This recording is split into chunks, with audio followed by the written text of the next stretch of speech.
Hello, good morning students. हम लोग bacteria की स्टडी स्टार्ट कर दिए।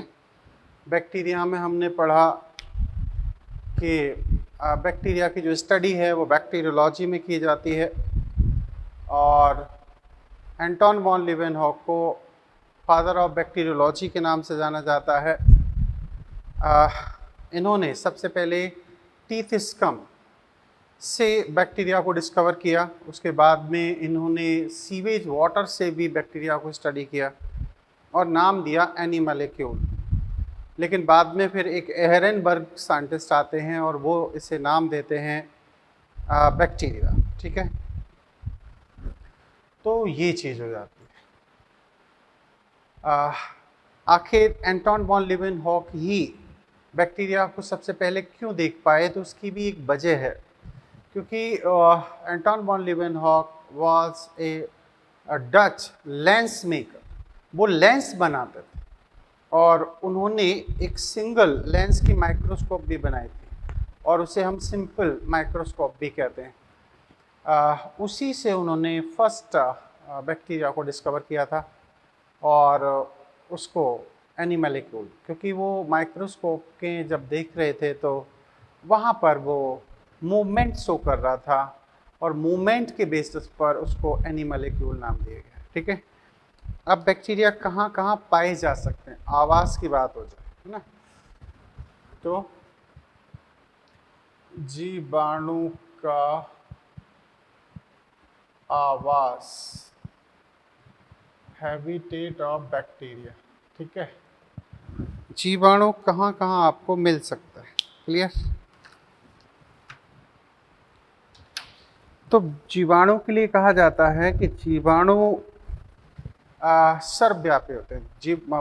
Bacteria are cosmopolitan, they present at everywhere, है ना। सर्वव्यापी होते हैं, है ना।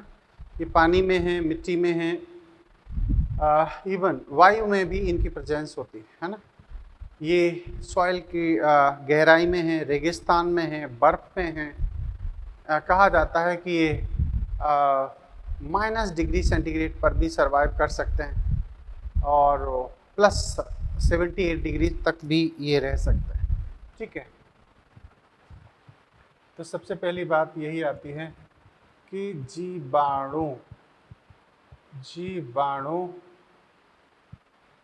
सर्वव्यापी, कॉस्मोपॉलिटन, सर्वव्यापी होते हैं, सर्वव्यापी होते हैं। ठीक है, यह है जल, थल, वायु मंडल।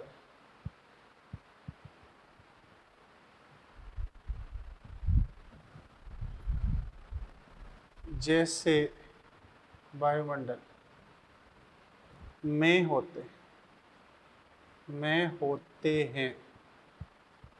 ठीक है, यह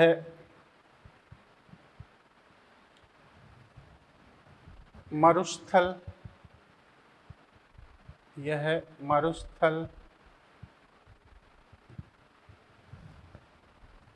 बर्फ, आइस,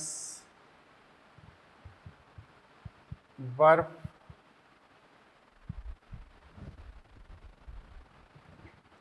निम्न उच्च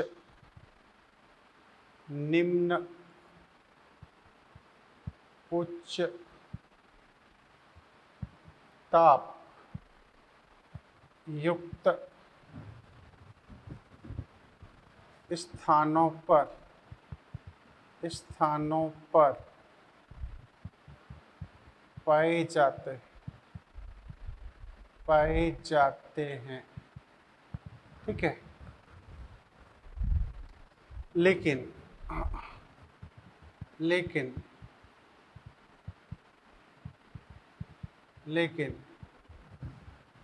स्वस्थ कोशिका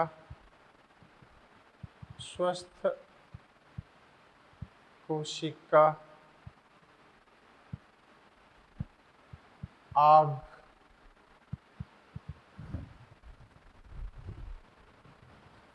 में इनकी उपस्थिति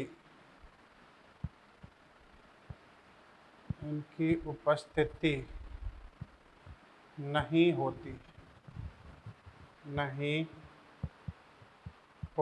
है। ठीक है, हेल्दी सेल और आग, फायर में ये नहीं पाए जाते। इवन स्टेराइल वाटर में भी नहीं होते। जो आप अपर साइड में कलेक्ट करते हो उसमें भी इसकी प्रेजेंस नहीं होती है। ये चीज़। अब सबसे अच्छा जो बैक्टीरिया को पाई जाने वाली जगह है कि मुट्ठी भर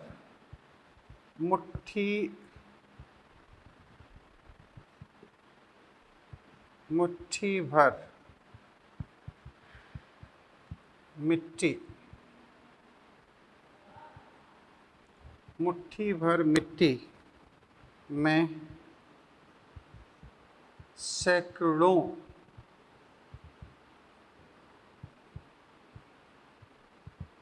जीवाणु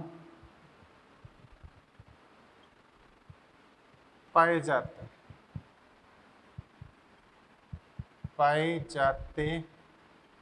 हैं। ठीक है, सैकड़ों प्रकार के जीवाणु इसमें हैंडफुल सॉइल में पाए जाते हैं। तो ये इनके आवास की बात हो रही है। अब मैं यहाँ पर कुछ खास बात बता देता हूँ कि वाई बैक्टीरिया आर कॉस्मोपॉलिटन, आखिर जीवाणु सर्वव्यापी क्यों होते हैं। तो इसकी 3 वजह बताई जाती है।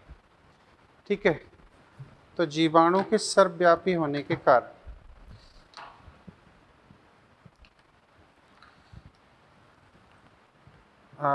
वाई बैक्टीरिया आर कॉस्मोपॉलिटन, क्यों जीवाणु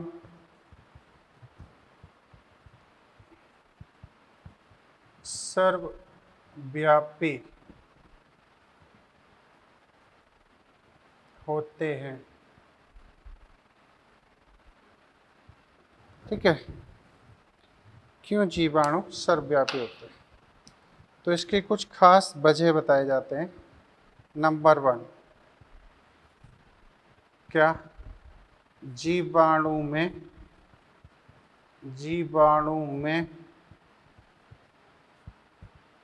सभी प्रकार के पोषण की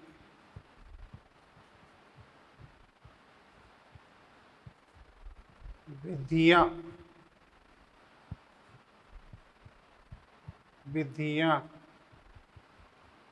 पाई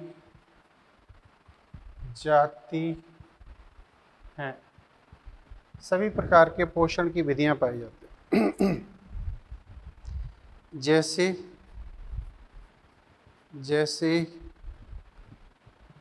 फोटो ऑटोट्रॉफिक,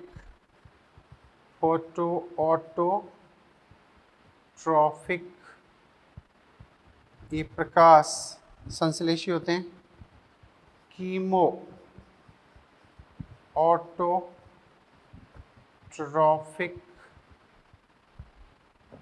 तथा हेटेरोट्रॉफिक।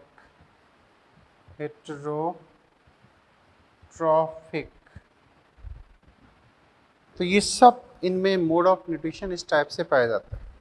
दूसरा इनमें पाया जाता है एंडोस्पोर। कुछ जीवाणु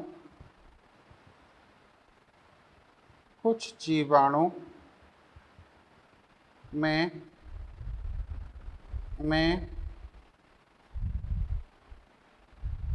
एंडोस्पोर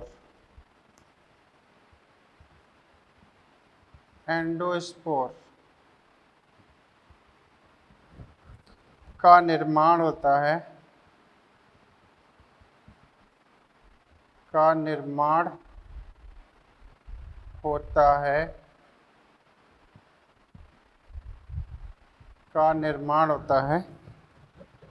जो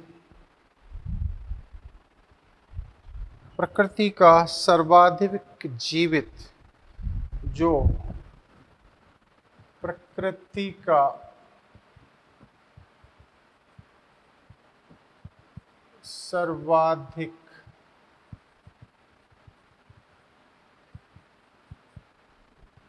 प्रकृति का सर्वाधिक प्रकृति का सर्वाधिक जीवित जीवित प्रतिरोधी प्रतिरोधी संरचना के रूप में जाना। प्रकृति का सर्वाधिक जीवित प्रतिरोधी, प्रकृति की सर्वाधिक जीवित प्रतिरोधी संरचना होती है जो प्लस माइनस 100 डिग्री सेंटीग्रेड ताप को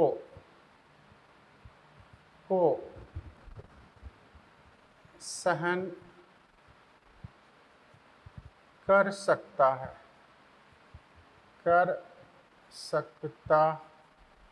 है।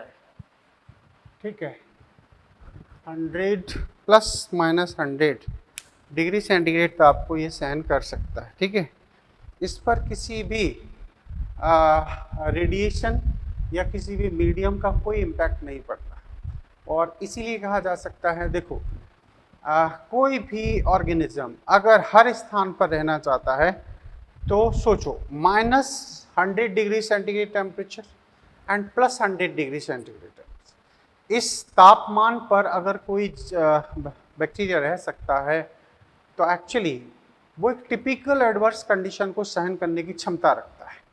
इसका मतलब है कोई ना कोई तो इसके अंदर स्ट्रक्चर होगा, और वो है एंडोस्पोर। ये शब्द याद रखना, ये एनसीईआरटी में भी जिक्र किया गया, और हम इसकी बात करेंगे जब हम इसमें रिप्रोडक्शन की स्टडी करेंगे, रिप्रोडक्शन इन बैक्टीरिया, तो वहाँ पर एक एसेक्सुअल रिप्रोडक्शन में एंडोस्पोर का जिक्र आता है। ठीक है, तो हम उस टाइम इस पर बात करेंगे। तो क्यों बैक्टीरिया कॉस्मोपॉलिटन है? तो दूसरी मेन वजह इसमें ये है कि ये प्रकाश संश्लेषण की उपस्थिति में भी भोजन बना सकते हैं। ये एक रसायन को दूसरे रसायन में कन्वर्ट करके भी एनर्जी ऑब्टेन कर सकते हैं, और हेटेरोट्रॉपिक है, मतलब नेचर में ऐसा कोई दूसरा ऑर्गेनिज्म नहीं है जिसमें इतनी प्रकार का पोषण का जो विधि है, मोड ऑफ न्यूट्रिशन है, वो पाया जाए। तो इनमें मैक्सिमम मोड ऑफ न्यूट्रिशन होता है, और इस वजह से ये किसी भी क्लाइमेटिक कंडीशन में अपने आप को एडजस्ट कर सकते हैं। क्लियर? तो क्या कारण है कि ये कॉस्मोपॉलिटन सर्वव्यापी हैं, तो उसकी भी मैंने आपको वजह बता दी। ये इसके आवास की बात हो गई है ना। अब इसके आकार की बात हो जाए, फिर हम बात करेंगे इसकी आकृति की। तो जीवाणु का आकार, जीवाणु का आकार है, तो ये वेरिएबिलिटी शो करता है। तो एवरेज जो साइज है वो 1 to 2 म्यूएम, सामान्य आकार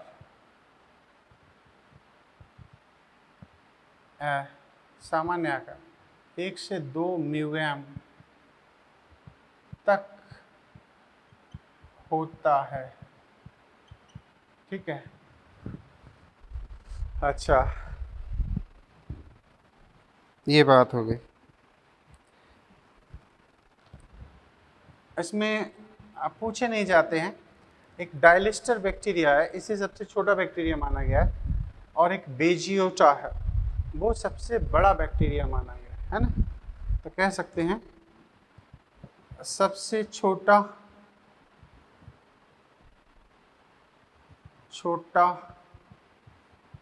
जीवाणु डायलिस्टर है। डायलिस्टर है, जबकि जबकि सबसे बड़ा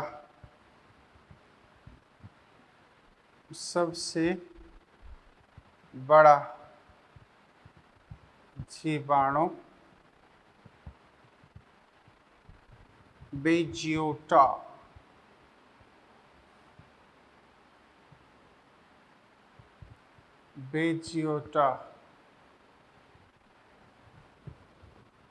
होता है। कौन सा होता है? बेजियोटा। क्लियर? तो ये आकार की बात हो गई। अब इनकी बात हो जाए आकृति। तो जीवाणु की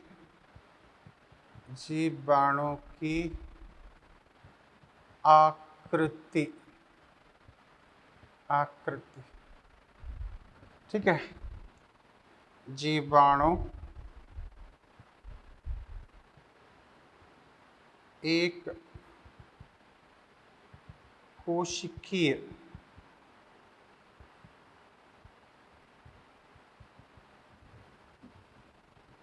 तथा विभिन्न आकृति के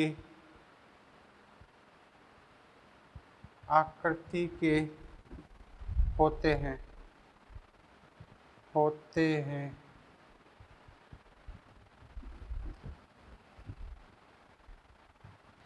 आकृति के आधार पर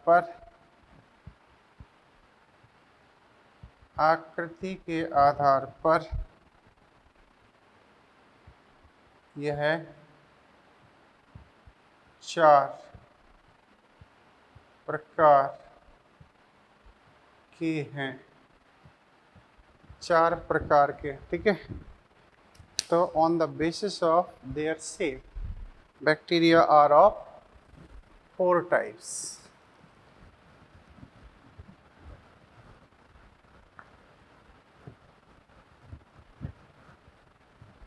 चार प्रकार के।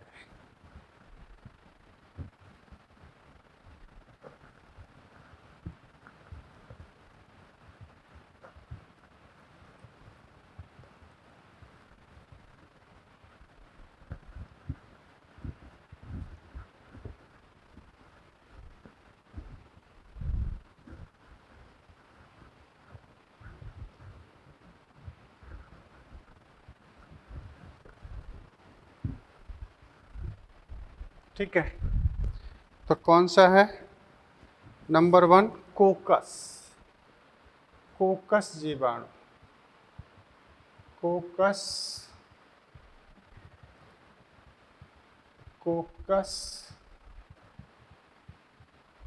बैक्टीरिया, ठीक है।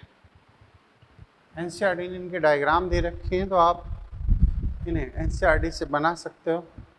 मैं भी आपको थोड़ा सा इसको एलिब्रेट करके बताता हूँ। तो एक्चुअली ये कैसे है?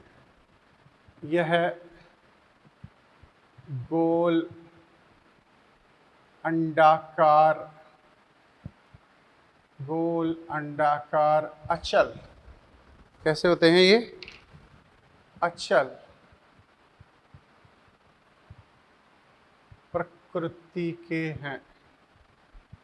प्रकृति के होते हैं,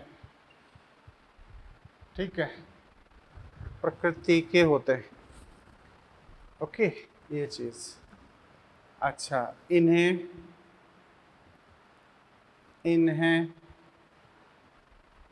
दूसरा सबसे बड़ा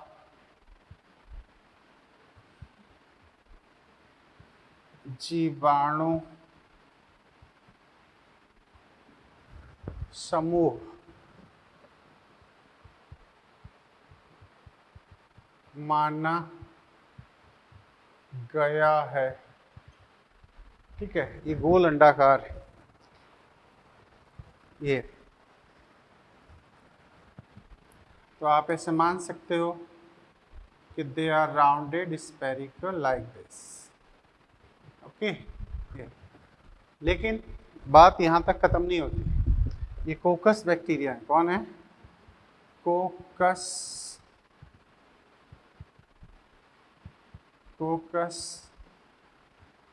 बैक्टीरिया ये।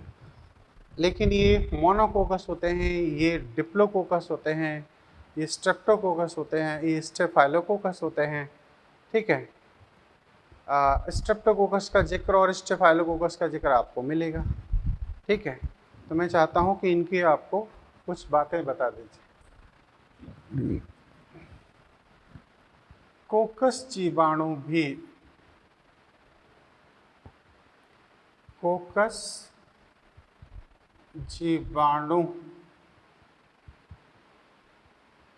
अन्य प्रकार दर्शाते हैं, जैसे मोनोकोकस,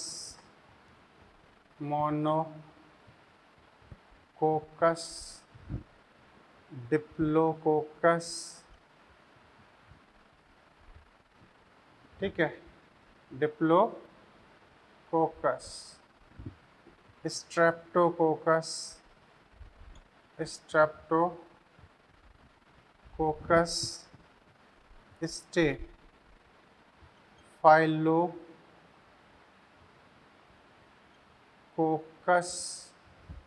ये स्टेफाइलोकोकस बैक्टीरिया। स्ट्रेप्टोकोकस क्या होता है?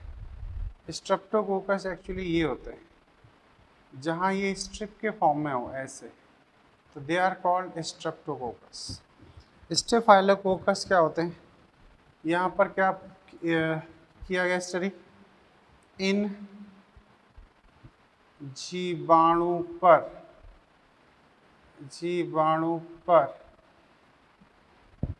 ट्रांसफॉर्मेशन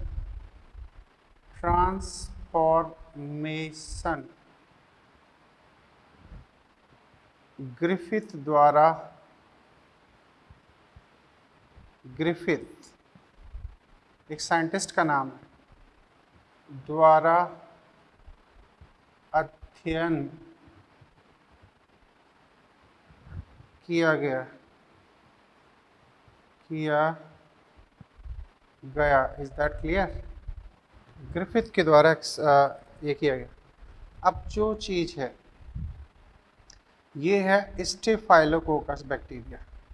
स्टेफाइलोकोकस पर जब वो अध्ययन कर रहे थे, कौन? अलेक्जेंडर फ्लेमिंग, तो उन्होंने सबसे पहले पेनिसिलिन की खोज इसी बैक्टीरिया पर की थी।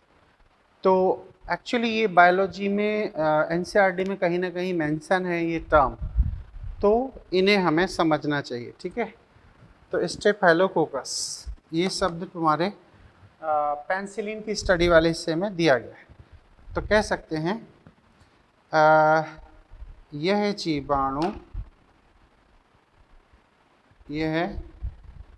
जीवाणु समूह में पस मवाद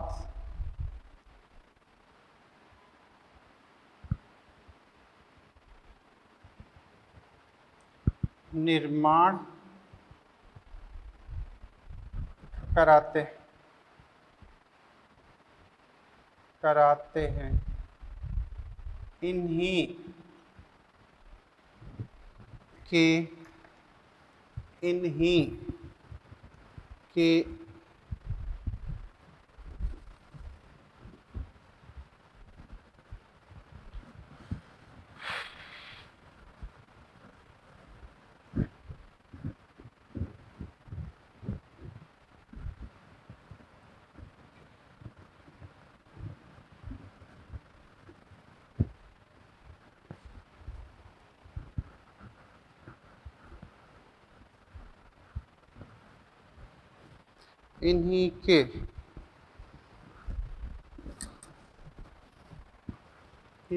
के अध्ययन के समय Alexander Fleming, Alexander Fleming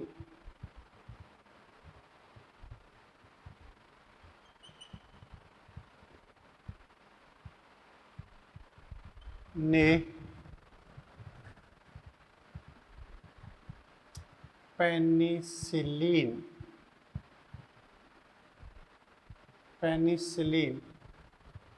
antibiotics प्रतिजैविक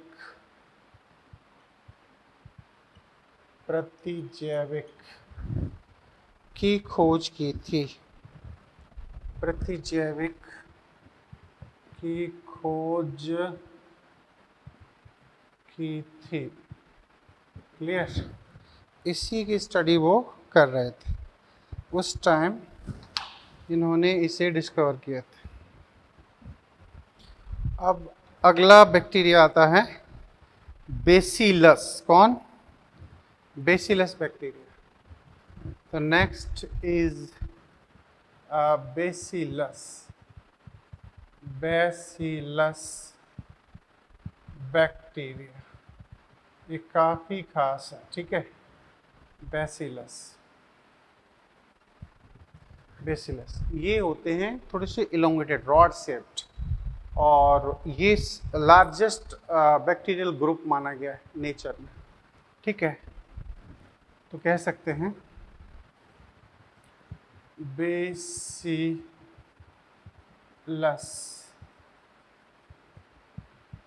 बैक्टीरिया, ओके। तो कह सकते हो यह है लंबे छड़नुमा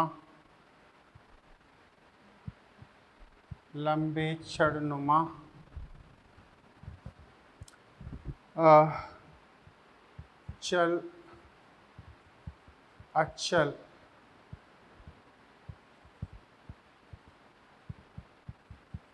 जीवाणु हैं। इन्हें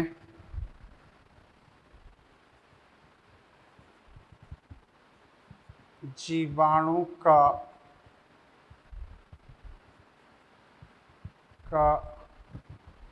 सबसे बड़ा समूह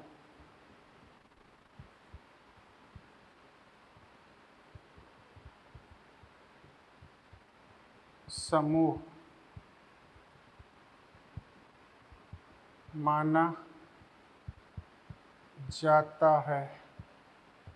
सबसे बड़ा समूह माना जाता है, ठीक है। अच्छा, इनकी शेप कैसी? एनसीईआरटी के अकॉर्डिंग ये कुछ इस तरीके के बैक्टीरिया है, ऐसे।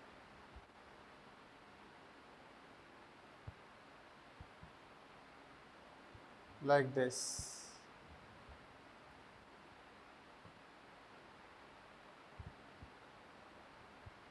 This is Bacillus bacteria. क्या?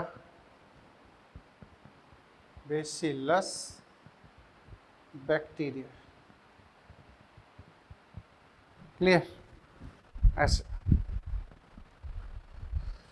अब ये मोनोबैसिलस हो सकते हैं, डिप्लोबैसिलस हो सकते हैं, स्ट्रेप्टोबैसिलस हो सकते हैं, है ना। जैसे एंथ्रेक्स बैसिलस, एक नाम सुना होगा, एग्जाम्पल याद रखना। जैसे लैक्टोबैसिलस, कौन? लैक्टोबैसिलस, ठीक है, ये इसका एग्जाम्पल है। एंथ्रेक्स बैसिलस, एंथ्रेक्स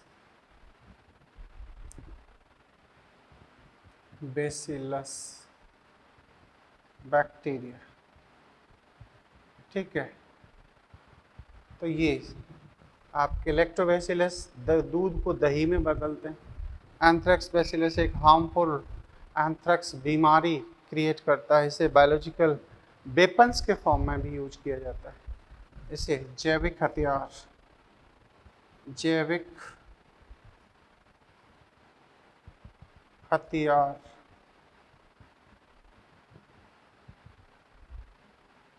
के रूप में उपयोग, ये जानवर और इंसान दोनों में बीमारी फैलाते हैं। Anthrax bacillus, clear. तो ये मीन्स हमने अभी अभी जो स्टडी की है वो पढ़ी है, एक तो कोकस और दूसरे पढ़े हैं बेसिलस बैक्टीरिया, क्लियर। अब हम कुछ और बैक्टीरियाओं की बात करेंगे जो हैं स्पाइरलम, और अगला है कोकस। यहाँ बहुत ज़्यादा स्टडी होती थी एक टाइम में, इनके बाकायदा एग्ज़ाम्पल हुआ करते थे, लेकिन अब उनकी रिक्वायरमेंट नहीं है। जिनकी रिक्वायरमेंट थी वो मैंने आपको बोर्ड पे लिख दिए। एनसीईआरटी में कहीं भी अगर इनका नाम है तो हमें पढ़ना चाहिए, अब वो किसी भी स्वरूप में क्यों ना हो ये चीज़। अब अगला है स्पाइरलम। कौन? Spirillum bacteria. Spirillum, spirillum bacteria, spiral, spirillum,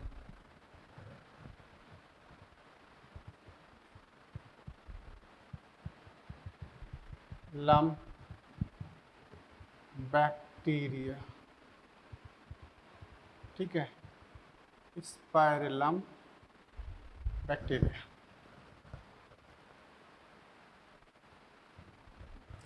यह है चलित सर्पिलाकार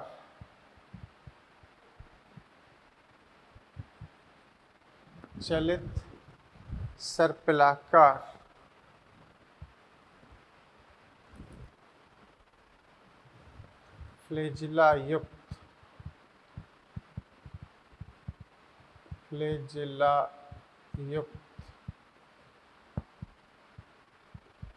जीवाणु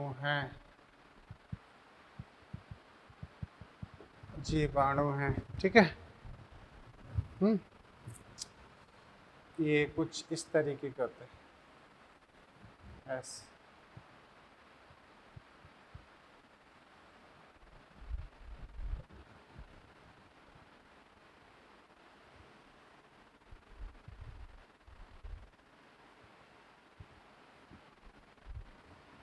लाइक दिस,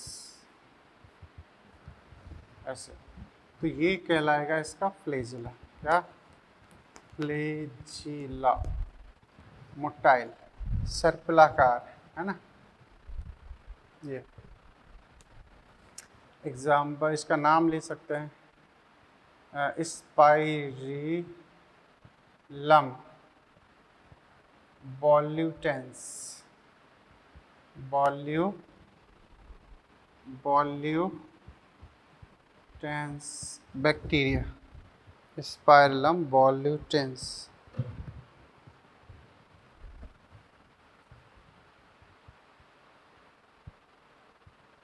बैक्टीरिया, ठीक है। ये हालांकि यहाँ पर अपने मॉड्यूल में अनड्यूलम ऐसा कुछ लिखा है, तो आप इसे याद रखना, स्पाइरलम वॉल्यूटेंस। अब है विब्रियो, कॉमा से। चौथा इसका जो स्वरूप है वो है comma shape bacteria, comma shape bacteria. Comma की आकृति, इनकी आकृति कुछ ऐसे होती है, ऐसे। ये थोड़े से ऐसे इस तरीके के होते हैं, कॉमा से इस तरीके की,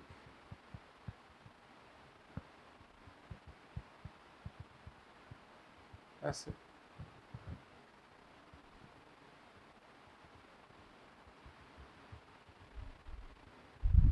कॉमा से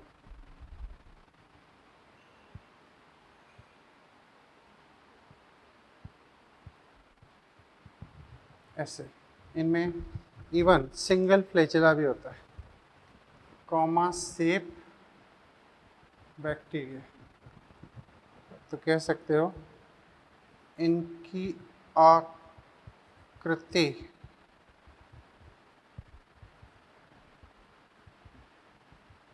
हिंदी शब्द कोमा के समान होती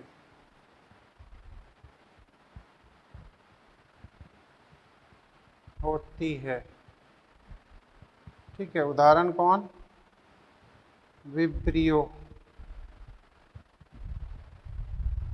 कॉलेरी, ये विब्रियो कॉलेरी इसके एग्जाम्पल है, और इस तरीके से ये यहाँ पाया जाता है। हालांकि ऐसा नहीं है कि इतने ही टाइप के बैक्टीरिया हैं। बात ये है ना कि एनसीईआरटी ने कहा है 4 प्रकार के बैक्टीरिया हैं। हालांकि स्टॉक बैक्टीरिया होते हैं, बर्डेड बैक्टीरिया होते हैं, और भी डिफरेंट शेप के बैक्टीरिया हैं। ठीक है, ये बात हो गई। अब हम यहाँ बैक्टीरियाओं का एक क्लासिफिकेशन लेंगे on the basis of flagella, presence and absence of flagella. हालांकि इस चीज़ का जिक्र आपका वहाँ किया जा रहा है, इसी जगह एनसीईआरटी में। तो फ्लैजेला की प्रेजेंस और एब्सेंस के बेसिस पर प्रोकैरियोट वाले हिस्से में भी इस पर बात की गई है ना। तो आप एक बार प्रोकैरियोट वाला हिस्सा भी इस टाइम प्रोकैरियोटिक जो पढ़े थे उस पर भी बात कर सकते हैं। तो अगली हेडिंग है फ्लैजेला। फ्लैजेला की उपस्थिति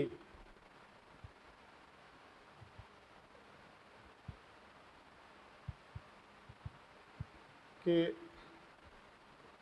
आधार पर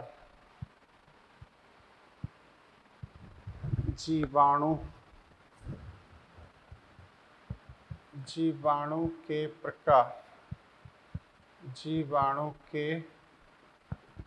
प्रकार, types of bacteria on the basis of there presence और एब्सेंस ऑफ फ्लैजेला। फ्लैजेला की उपस्थिति के आधार पर जीवाणु। तो इसमें जैसे सबसे पहला है एट्राइकस बैक्टीरिया, कह सकते हो फ्लैजेला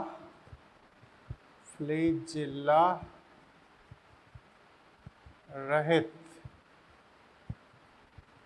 जीवाणु, फ्लैजेला रहित जीवाणु, है ना। इसमें एग्जाम्पल के तौर पर हो जाएगा कोकस बैक्टीरिया।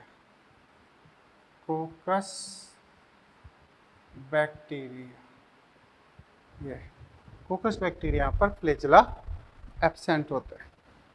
अब जैसे ये आपके लिए खास है, एक एक हेडिंग में कुछ ऐसे शब्द पड़े होते हैं जिनको आपको समझना बहुत ज़रूरी है ना।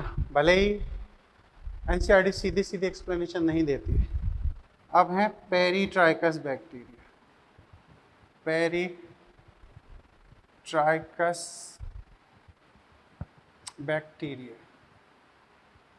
ठीक है, पेरी मतलब पेरीफेरल, ट्राइकस मतलब फ्लैजेला।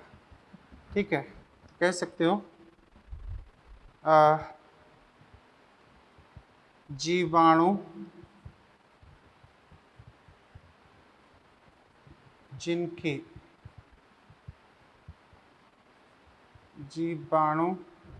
जिनके संपूर्ण बाहरी सतह पर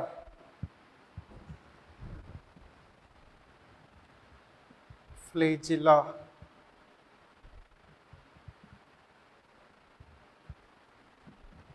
प्रचलन अंग के रूप में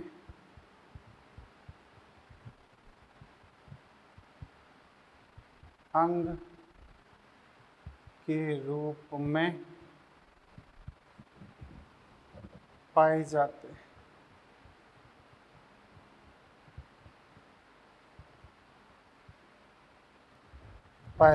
ठीक है।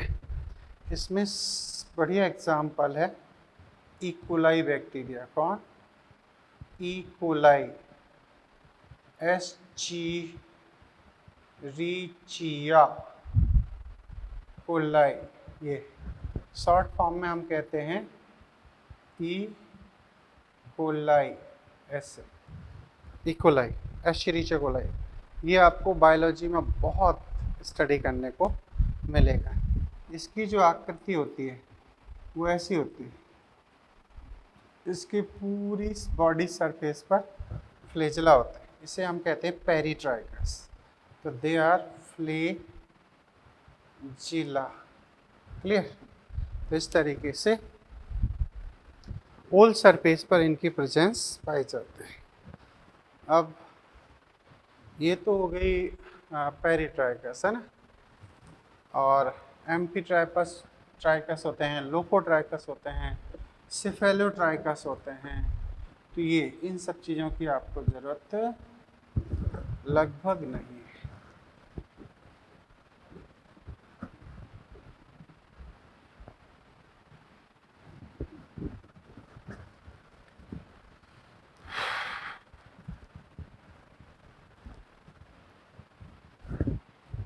ठीक है।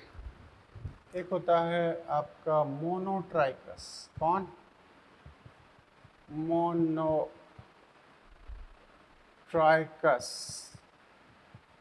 बैक्टीरिया, एकल फ्लेजिला। मोनो का मतलब एक,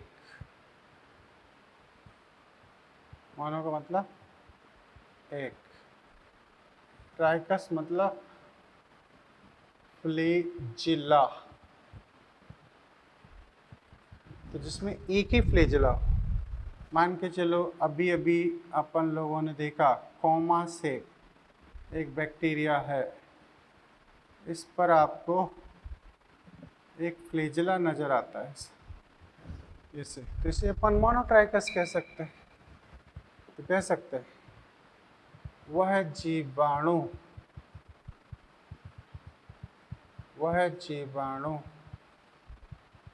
जिन पर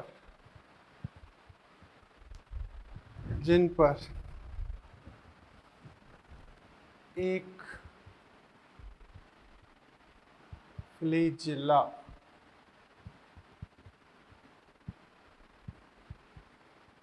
फ्लेजिला होता है। ठीक है। उदाहरण आपके सामने है, विब्रियो कोलेरी। ये आपको याद रखने पड़ेंगे ना। डाइवर्सिटी का मतलब होता है typical botany, typical zoology.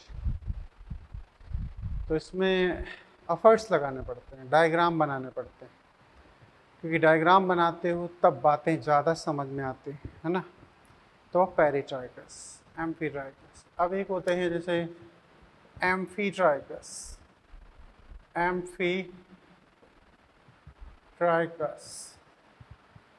Amphitrichous का मतलब क्या? एम्फी का मतलब ड्यूअल, है ना। दोनों साइड दोहरे और फ्लेजिला कह सकते हो। जब जीवाणु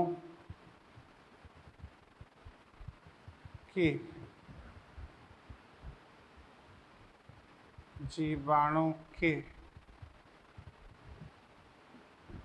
दोनों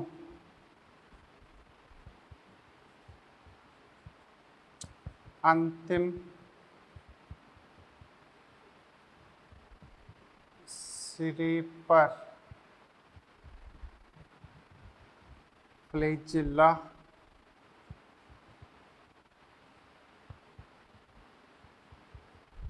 उपस्थित होते हैं,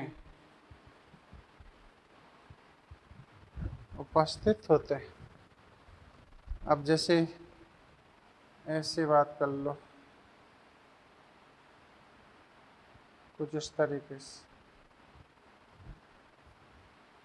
ऐसे। दिस इज एम्फीट्राइकस, नाम वही लिख सकते हो, स्पाइरेलम वॉल्यूटेंस, वॉल्यूटेंस। इसमें स्पेलिंग ये रखना, वॉल्यूटेंस, ये स्पाइरेलम वॉल्यूटेंस। तो ये कहीं ना कहीं फ्लैजिला के बेसिस पर हम स्टडी कर रहे हैं। अब हम सेल वॉल, इस पे ग्राम स्टेनिंग भी यहाँ पर आता है। हालांकि हम लोग ये प्रोकैरियोट वाले हिस्से में मैं आपको एक्सप्लेन कर चुका हूँ, है ना। तो ग्राम स्टेनिंग के बेसिस पर flagella.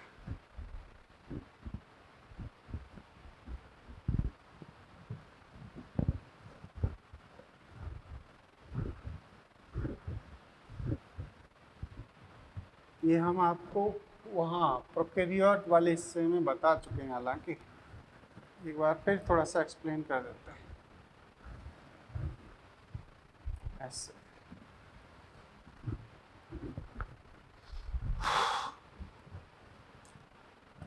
Gram staining, gram staining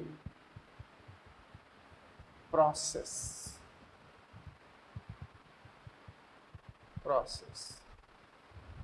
ग्राम एक साइंटिस्ट हुए क्रिश्चियन ग्राम, इन्होंने एक स्टेनिंग प्रोसेस दी है। क्रिश्चियन ग्राम ने सूक्ष्म जीव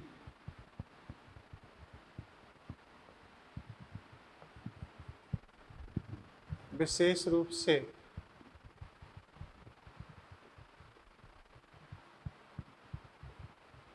जीवाणु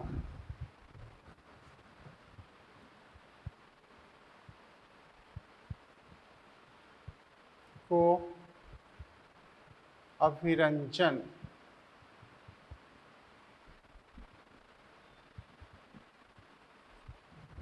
प्रक्रिया द्वारा दो समूहों में बांटा।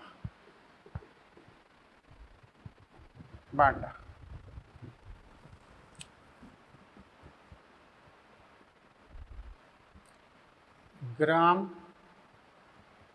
Positive and gram negative, and gram negative bacteria. Clear? Gram positive and gram negative bacteria. Okay, अब क्या आती है इसमें, क्या किया, क्रिस्टल वॉयलेट का यूज किया गया, आयोडीन का यूज किया गया। आयोडीन थोड़ा वॉयलेट कलर का है, और इसमें हम बता देते हैं, आपके मॉड्यूल में लिखा हुआ है। तो इसमें सॉल्यूशन बनाया जाता है आयोडीन का, उसमें बैक्टीरिया या माइक्रो ऑर्गेनिज्म को रखा जाता है। रखने के बाद में उसे एक्चुअली वाटर से वॉशअप किया जाता है, और वॉशअप करने के बाद में एथिल अल्कोहल से वॉशअप भी किया जाता है। अब एथिल अल्कोहल इसलिए डाला जाता है कि उस बैक्टीरिया की आउटर सरफेस पर जितना भी क्रिस्टल वॉयलेट आयोडीन सॉल्यूशन हो वो रिमूव हो जाए। अब जितना एब्जॉर्ब कर लिया है वो तो उसने एब्जॉर्ब कर ही लिया है। तो कहने का मतलब ये हुआ कि जो बैक्टीरिया डार्क वॉयलेट कलर हासिल करते हैं या रेड कलर हासिल करते हैं वो ग्राम पॉजिटिव कहलाते हैं, और जो या तो रंगहीन होते हैं या हल्का कलर ऑब्टेन करते हैं वॉयलेट, तो वो ग्राम नेगेटिव कहलाते हैं। ठीक है, तो कह सकते हैं इनमें पॉजिटिव में, ये पॉजिटिव हो गए, ये नेगेटिव हो गए, तो इनमें आयोडीन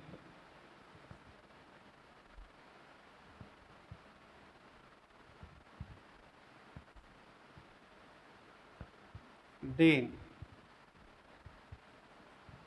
या क्रिस्टल वॉयलेट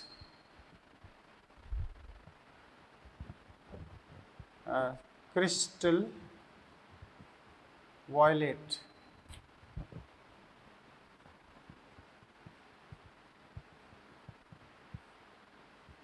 बैगनी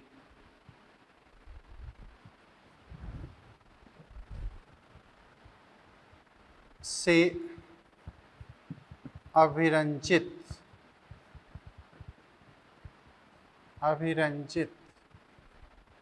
होने पर गहरा लाल बैगनी रंग जीवाणु ग्रहण करते हैं। ठीक है, इसमें या यह जीवाणु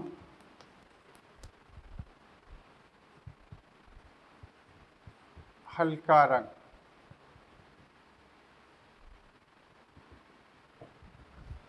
ग्रहण करते हैं। बाकी अब देखिए, मोटी एक स्तरीय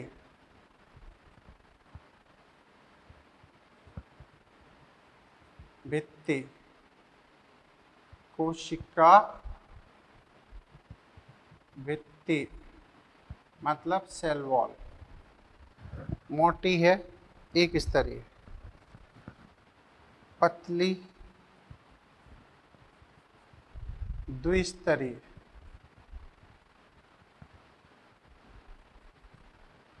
सेल वॉल, इसमें नेगेटिव में। इसके बाद में अधिक वो कम लिपिड युक्त सेल मेम्ब्रेन। ठीक है, सेल मेम्ब्रेन में लिपिड कम होता है, इनमें लिपिड अधिक होता है। अधिक लिपिड युक्त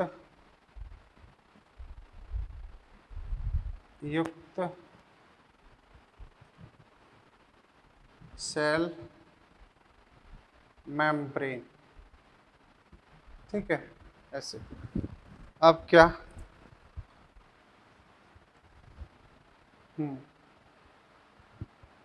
टिकोइक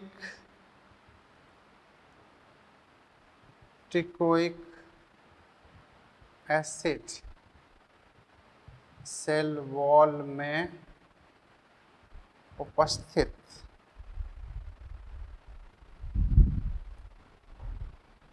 टिकोइक अम्ल एसिड नगण्य अथवा अनुपस्थित, नगण्य अथवा अनुपस्थित। क्लियर? तो ये अब इसमें कुछ बैक्टीरियाओं के नाम हो जाए हैं, वो बैक्टीरिया कौन से होंगे? पॉजिटिव में हैं जैसे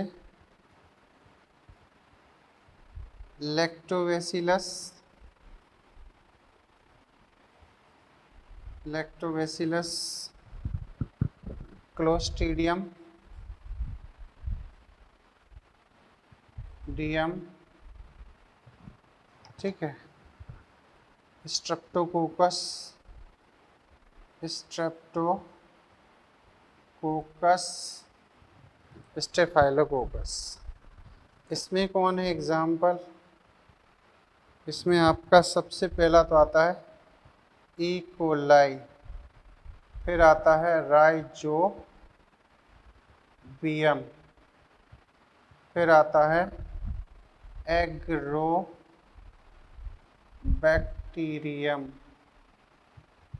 ठीक है, तो ये तुम्हारे काम आएंगे सबसे ज़्यादा। इसमें एक और लिख सकते हो, माइकोप्लाज्मा।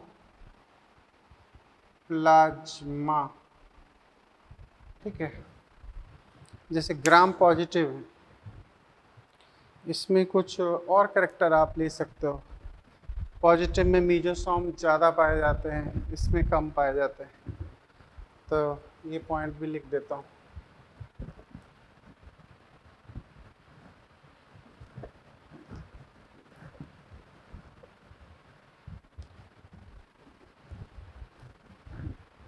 मीजोसोम उपस्थित, मीजोसोम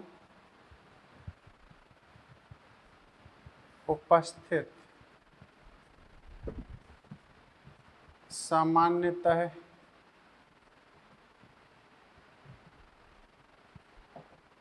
अनुपस्थित। क्लियर? अनुपस्थित।